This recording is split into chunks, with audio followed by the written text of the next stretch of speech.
Friends, இன்றைக்கி நாங்கள் என்ன பண்ண போகிறோன்னா தென்னை ஓலையில் எப்படி பிபி செய்யலான்னு பார்க்க போகிறோம் ஃப்ரெண்ட்ஸ். வாங்க ஃப்ரெண்ட்ஸ், வீடியோவில் போகலாம். இப்போ சேர்த்து ஃபஸ்ட்டு நம்ம தென்னை ஓலையை பறிச்சிக்கலாம் ஃப்ரெண்ட்ஸ். அடுத்து இது எப்படி செய்யலான்னு பார்க்கலாம் ஃப்ரெண்ட்ஸ். வாங்க.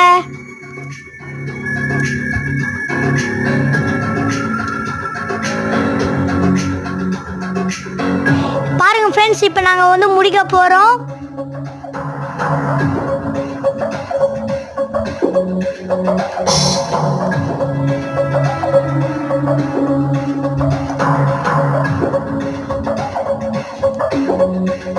ஸோ ஃபைனலி இது முடிச்சாச்சு. இது நம்ம எப்படி வேலை செய்யணும்னு பார்க்கலாம் ஃப்ரெண்ட்ஸ். வாங்க. ஓகே ஃப்ரெண்ட்ஸ், லைக் பண்ணுங்க, சப்ஸ்கிரைப் பண்ணுங்க. இது உங்கள் அன்புடன் ரூபேஷ்.